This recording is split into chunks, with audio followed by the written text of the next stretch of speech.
말씀은 구약성경 사무엘상 21장 1절부터 15절 말씀까지입니다. 사무엘상 21장 1절부터 15절 말씀까지입니다. 우리 10절부터 15절 말씀만 읽겠습니다. 10절부터 15절 말씀까지 같이 읽겠습니다. 시작. 그날에 다윗이 사울을 두려워하여 일어나 도망하여 가드왕 아기스에게로 가니 아기스의 신하들이 아기스에게 말하되 이는 그 땅의 왕 다윗이 아니니까 무리가 춤추며 이 사람의 일을 노래하여 이르되 사울이 죽인 자는 천천히요 다윗은 만만이로다 하지 아니하였나이까 한지라. 다윗이 이 말을 그의 마음에 두고 가드왕 아기스를 심히 두려워하여 그들 앞에서 그의 행동을 변하여 미친 채 하고 대문짝에 그적거리며 침을 수염에 흘리매 아기스가 그의 신하에게 이르되 너희도 보거니와 이 사람이 미치광이로다. 어찌하여 그를 내게로 데려왔느냐. 내게 미치광이가 부족하여서 너희가 이자를 데려다가 내 앞에서 미친 짓을 하게 하느냐. 이자가 어찌 내 집에 들여오겠느냐 하니라. 아멘. 제가 어제 이렇게 말씀을 전하고 또 준비하고 그러면서 굉장히 말씀을 전하고 나니까 그랬던 것 같아요. 마음이 너무나 이렇게 무거워가지고 제가 설교를 많이 했지만 어제 같은 경우는 또 처음이었던 것 같아요. 너무나 이게 설교하면서 그 요나단의 입장에 너무 이게 감정이입이 돼가지고 제 마음이 그냥 이렇게 확 다운되는 그런 걸 느꼈어요. 준비하고 뭐 이러면서. 그래가지고, 이게, 뭐 설교하다가 또 이런 경우도 있구나. 또 제가 또 그런, 어제 좀 경험을 했습니다. 그래서 참 마음이 안 좋았어요. 막 무겁고, 뭐 이렇게 막 힘도 안 나고, 그 설교하면 원래 힘이 나고 그러는데, 어제 설교하면서도 좀 그랬던 것 같고, 설교를 끝나고 나니까, 좀 더 이렇게 좀 그런 무거운 마음들이 있었던 것 같아요. 그만큼 그 사랑하는 다윗과 헤어져야 되고 또 그것이 자기 아버지로 인한 일이었다는 거. 그러나 끝까지 그 믿음의 길을 지킬 수밖에 없었던 그 요나단의 마음이 참 이렇게 아픈 것이구나 하는 걸 또 제가 또 이렇게 느끼게 됐습니다. 그래서 우리가 어디에서든지 흔들리지 않고 믿음의 길을 선택하고 또 그 편에 설 수 있는 거, 그게 참 복이다. 그러나 세상에서는 정말 그 길이 좁은 길이고 좁은 문이다 하는 것을 다시 한번 이렇게 확인을 했습니다. 이제 그렇게 요나단과의 작별을 시작으로 이제 다윗의 본격적인 도피 생활이 시작되는 거죠. 그러니까 어떻게 보면 이제 도망자의 생활이 시작되는 그런 이제 시간이 된 겁니다. 그러니까 요나단은 사울에게 궁으로 돌아갔지만 다윗은 이제 다시 내가 어디를 가야 되나, 누구한테 가야 되나, 아마 그런 절망적인 상황이 임하게 되는 거죠. 이미 그 첫 번째 그 사무엘에게 갔을 때도 거기 가면 그래도 괜찮지 않을까 하고 갔는데 발각이 됐잖아요. 그래서 사울이 세 번이나 자기 전령들을 보냈는데 거기서 다 예언을 하게 됐고 또 마지막에 사울이 와가지고 거기서 또 예언을 하게 되니까 이제 다윗이 거기는 다시 갈 수 없겠죠. 그래서 어디를 가야 되나 아마 또 고심했을 것 같아요. 자기 가족들한테 가면 또 가족들이 해를 입을 것 같고 또 뭐 자기 주변에 있는 뭐 사람들은 아마 사울이 다 이런 그 정보망이 있기 때문에 또 어렵고 그래서 이제 다윗이 선택했던 것은 어디냐면 노브로 갑니다. 노브에 제사장 아히멜렉이 있었는데 그에게 찾아가죠. 1절에 보니까 그를 찾아갔는데 아히멜렉이 다윗을 맞으면서요 뭐라고 기록되었냐면 아히멜렉이 떨며 다윗을 영접하여 그랬습니다.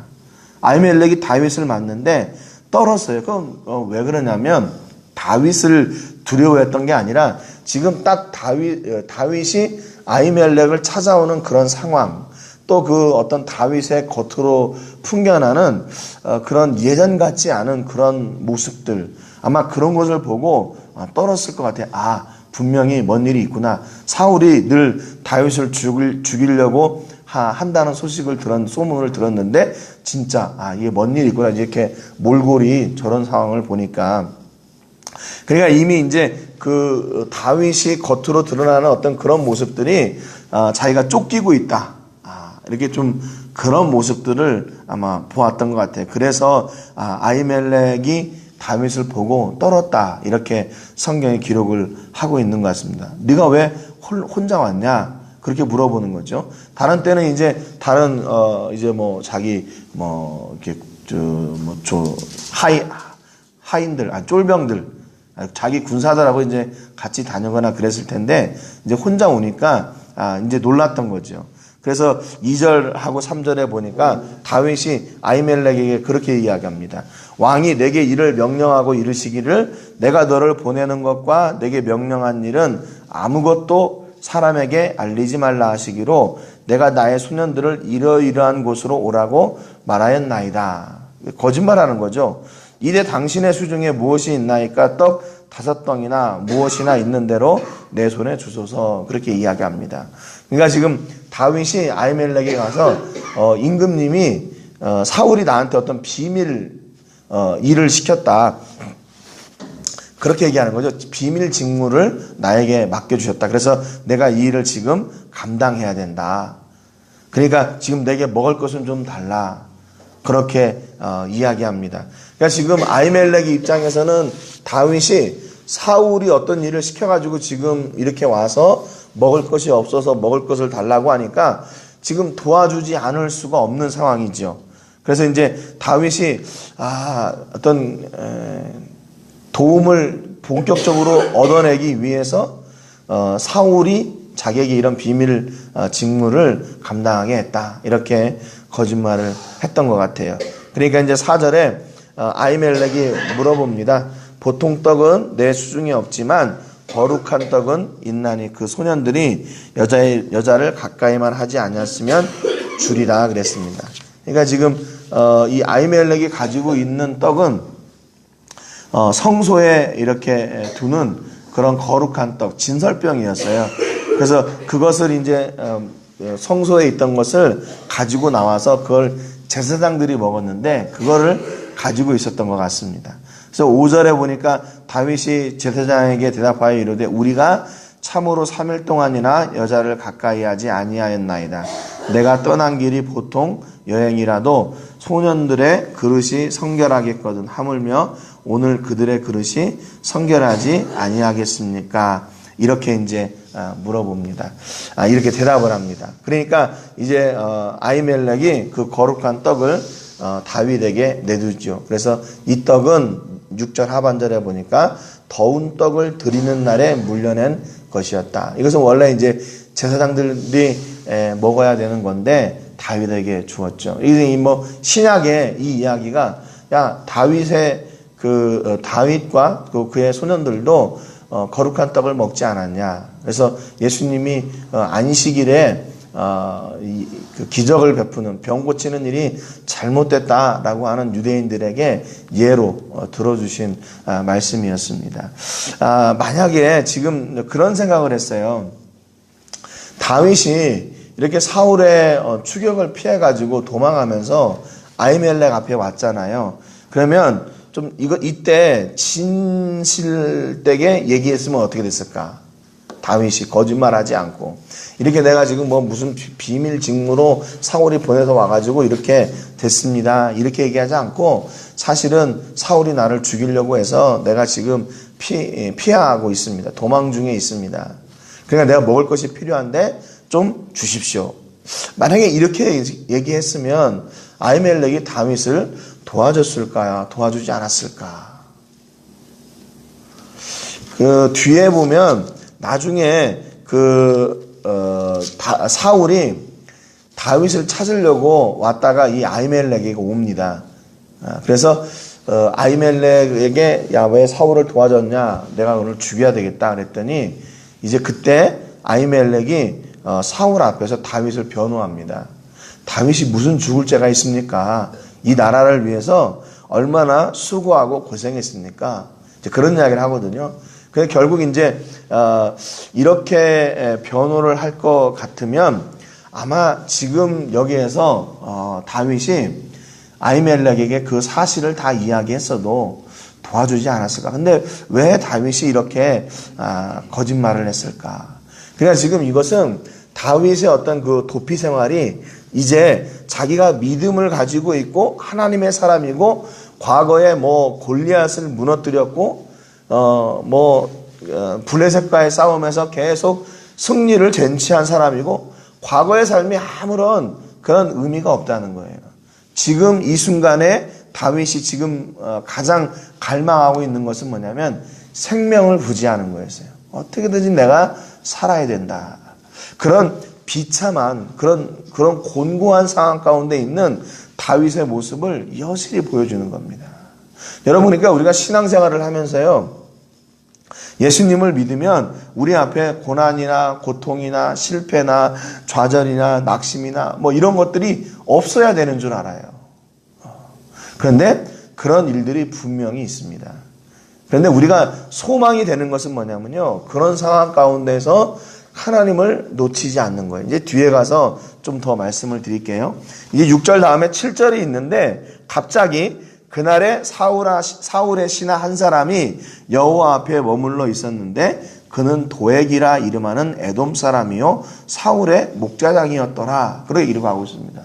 갑자기 지금 다윗과 아히멜렉의 그런 모습 이야기가 나오다가 사울의 신하였던 도액이라는 사람이 나와요. 나중에 이제 이 도액이라는 사람이 왜 여기 등장을 하게 되냐면 나중에 사울이 다윗을 추격하면서 다윗의 어떤 행방을 물으니까 이 도액이 그때 전에 이 아히멜렉에게 와가지고 다윗이 도움을 받습니다. 떡도 받고 뭐 골리앗의 칼도 받습니다. 뭐 그런 이야기를 사울에게 전해줘요. 그래가지고 사울이 야 그러면 가서 다윗을 도와준 그 선지자들을 다 죽여라. 그렇게 얘기하거든요. 근데 신하들이 그걸 두려워해요. 그때 도액에게 사울이 이야기합니다. 네가 가서 죽여. 그랬더니 이 도액이 아주 신나가지고 와가지고 여기에 있는 그 선지자들을 85명이나 죽여요. 그러니까 지금 참 이게 이 이름이 이렇게 등장한다는 게 참 이 사람보다 비참한 사람이 없는 거죠. 이게 뭐 멀쩡하게 있다가 사람을 죽이는 하나님의 제사장들을 죽이는 그런 일에 이제 앞장서게 되는 사람이 됩니다. 이제 8절에 보니까 다윗이 아히멜렉에게 이르되 여기 당신의 수중에 창이나 칼이 없습니까? 물어봐요. 내가 급함으로 내가 내 칼과 무기를 가지지 못했습니다. 내가 가져오지 못했습니다. 그러니까 이제 아히멜렉이 너가 전에 골리앗을 죽일 때 그 골리앗이 가지고 있던 칼을 가지고 있다. 그러니까 그것을 달라고 해서 다윗이 이제 그 골리앗의 칼을 가지게 됩니다. 그러고 나서 이제 오늘 읽었던 본문이 또 나오는 거죠. 다윗이 이제 그 아히멜렉에게 떡과 그 골리앗의 칼을 들고 어디로 가냐면 가드 왕 아기스에게로 가요. 이게 참 왜 또 거기를 갔을까? 이 가드는 블레셋의 5 그 대표적인 종족들 가운데 한 종족이에요. 그리고 골리앗의 출신지가 어디냐면 가드예요. 그러니까 지금 많은 다른 곳은 다 가도 괜찮은데 여기는 가면 안 되는 거죠. 왜냐하면 지금 사람들이 다윗이 가드 출신에 골리앗을 죽였다는 소문이 빠르게 퍼져 있는데 거기 적진 한가운데 들어가는 거예요. 지금 적진 한가운데. 만약에 이 사실을 가드 사람들이 안다면 제일 기분 나빠할 사람들이 가드 사람들이잖아요.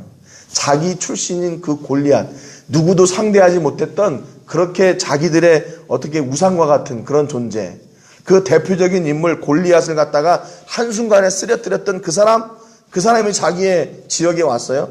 그러면 그것보다 더 화나는 일이 어디 있습니까? 저 같아도 기분이 안 좋을 것 같아요.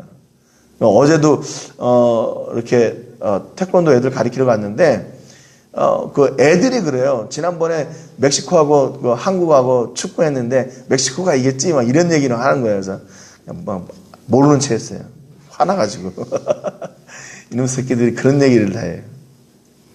그런데 그것도 이렇게 막 마음 상하는 일인데 골리앗, 자기 출신의 골리앗을 죽인 그 다윗이 거기에 간다면 아마 이게 좀 다윗의 신상에도 해로울 것 같아요. 그런데 다윗은 거기를 선택을 해요. 그러니까 또 반면에 어떤 생각이 있냐면 적진에 들어가면 사울이 추격하지 못할 것 같으니까. 그러니까 다윗이 어떻게 보면 강수를 둔 거예요. 강수. 그러니까 자기가 이제 완전히 그 사울의 추격으로부터 이렇게 철저하게 분리가 되려고, 구분이 되려고 그랬던 것 같아요.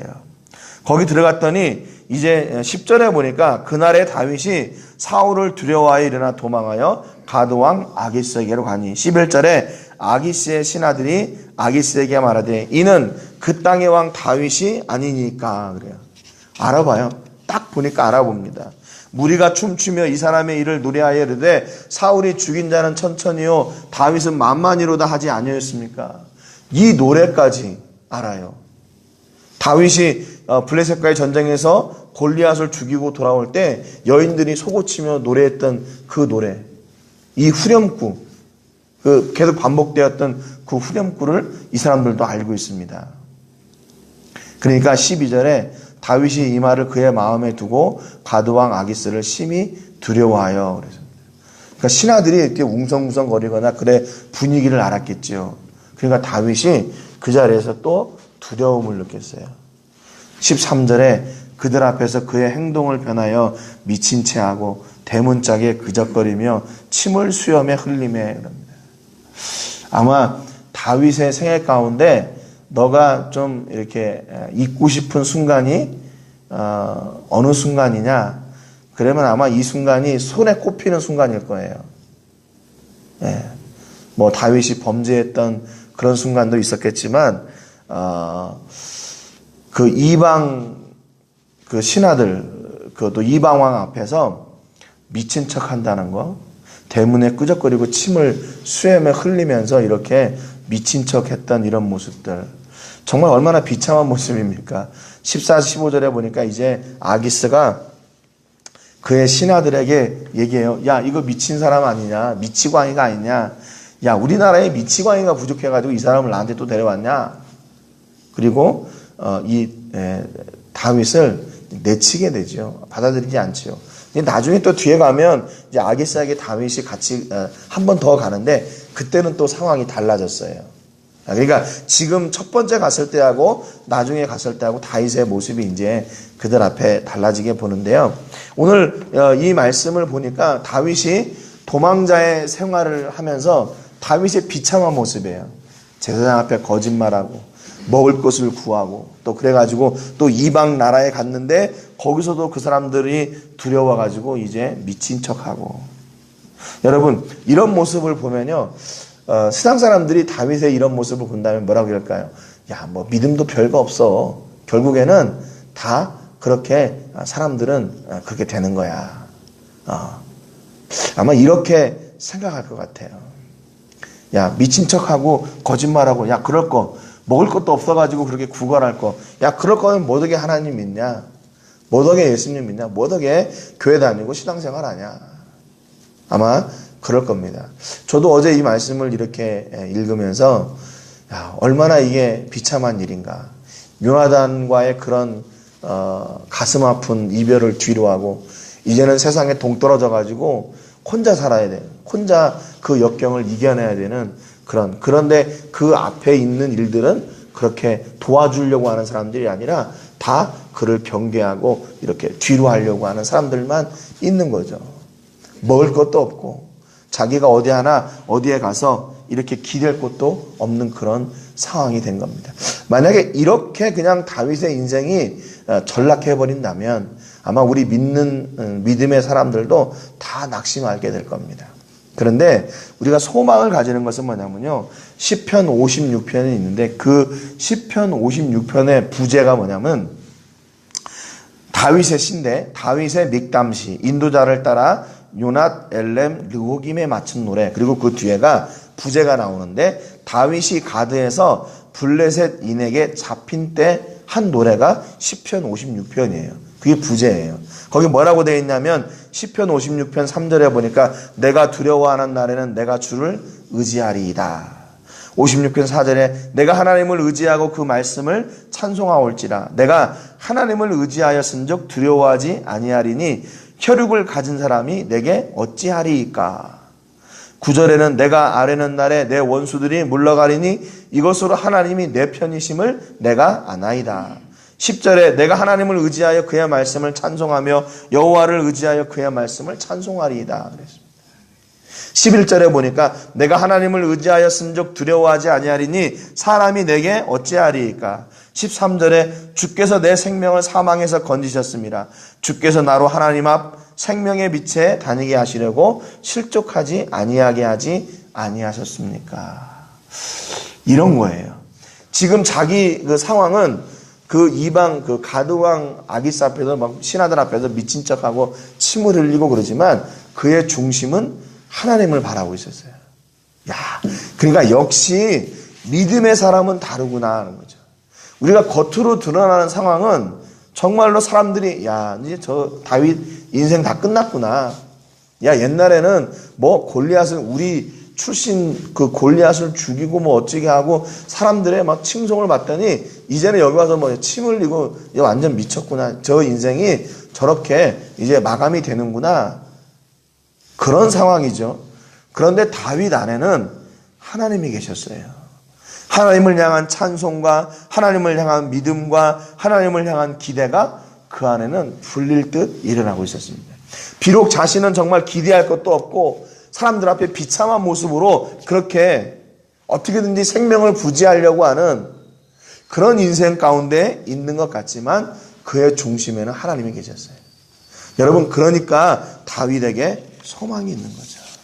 여러분, 우리도 마찬가지예요. 아까 우리가 찬송 드린 것처럼 인생을 뭐 괴로운 일, 공고한 일, 죽음의 일들, 그런 일들이 우리 앞에 얼마나 많이 있습니까? 그럼에도 그 가운데 우리가 평안을 누리고 이렇게 살 수 있는 것은 바로 그 안에 우리 예수님, 우리 하나님, 우리 성령님의 은혜가 있기 때문인 거죠. 네. 그러니까 만약에 우리가 그 눈앞에 있는 것들만 본다면 평안한 삶을 살 사람이 아무도 없어요.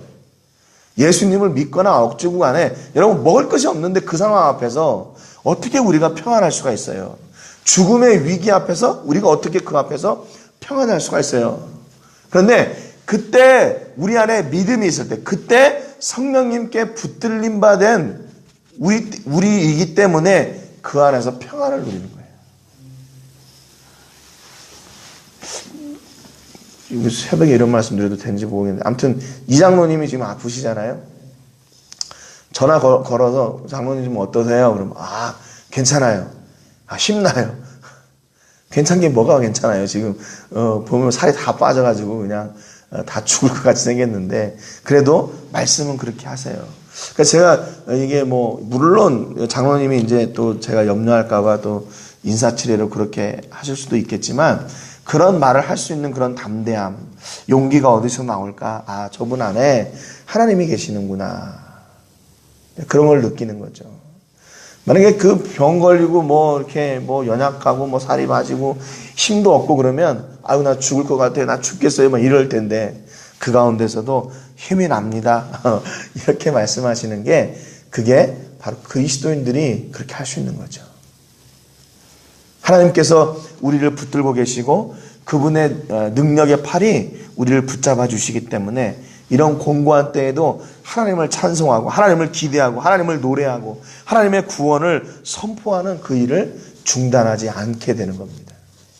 여러분, 그러니까 오늘도 우리 삶 가운데서요, 뭐 그런 거 있잖아요. 끝날 때까지 다 끝나는 게 아니라고요. 이게 바로 믿음의 사람들이 하는 얘기입니다. 우리의 인생을 다 끝나는 때까지 다 끝난 게 아니에요. 하나님의 역사는 우리가 생각할 때 이제 나는 끝나서 하나님이 나 이제 버리셨나 봐. 그렇게 얘기할 수 있지만 하나님의 인도하심 또 하나님의 내재하심은 그렇게 쉽게 끝나는 게 아니에요. 여러분 그렇잖아요. 겉으로 볼 때는 아마 가드 사람들이 뭐라고 얘기했겠어요. 야, 다윗 다 끝났다 이제. 옛날에 골리앗을 죽이던 다윗이 아니구나. 그 기간이 얼마나 됐다고 사람이 저렇게 바뀌냐? 얼마나 저렇게 불행한 인생이 되는 거냐? 아마 다 혀를 찼을 거예요. 그런데 그런 상황에서 다윗 안에는 하나님을 기대하고 하나님을 찬송하고 하나님을 노래하고 그분의 구원을 선포하는 그 일이 끝나지 않았어요. 그렇기 때문에 그 은혜를 따라서 다윗이 다시 인생을 재기할 수가 있었던 거죠.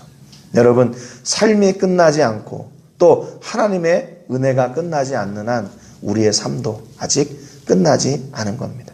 여러분, 오늘 우리 모든 식구들 안에 이런 다윗과 같은 불굴의 믿음과 그의 신앙과 찬양과 기도와 결단이 늘 풍성케 되는 그런 귀한 은혜가 있으시기를 주님의 이름으로 축복합니다. 오늘 기도하실 때 한 주간 우리 과달라라 교회를 위해서 기도합니다.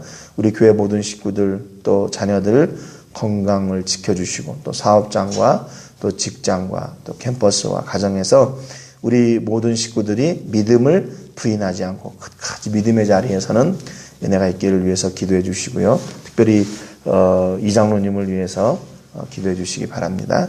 또 우리가 섬기는 성사님 가운데 우리 양미란 성사님을 위해서 기도해 주시기 바랍니다. 예수연도단 사역 가운데 늘 성령의 은혜가 풍성하게 하시고 또 하나님 주시는 그 일을 믿음으로 온전히 감당할 수 있도록 위해서 기도해 주시기 바랍니다.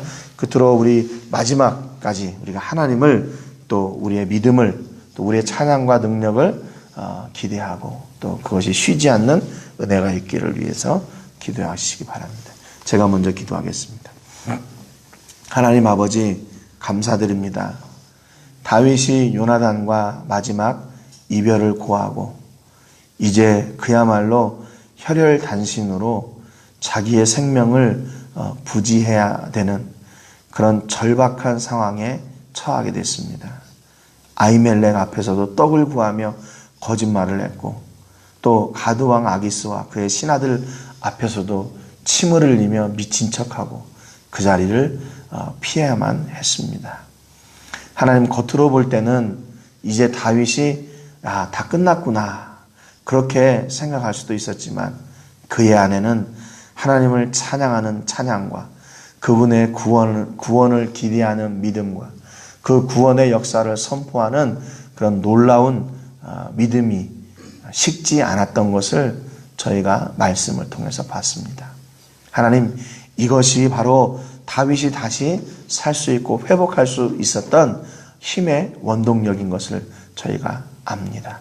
오늘 우리에게도 하나님 이 믿음을 허락하여 주시고 하나님을 기대하는 갈망과 또 하나님 앞에 기도하는 그 기도와 찬양과 하나님의 역사를 선포하는 그 놀라운 은혜가 하나님 식지 않도록 주여 역사하여 주시옵소서. 그래서 아버지, 겉으로 드러나는 상황이 아니라 우리 안에 계시는 그 하나님의 역사와 능력으로 말미암아 다시 회복되고 다시 평안을 누리고 다시 승리하는 우리 모든 식구들이 되게 하여 주시옵소서. 마지막 소망이 하나님이심을 저희가 늘 잊지 않게 하시고 마지막 소망이자 유일한 소망 하나님을 붙들고 승리하는 우리 모든 식구들이 다 되게 하여 주시옵소서. 모든 영광을 하나님께 드리며 예수님의 이름으로 기도합니다. 아멘.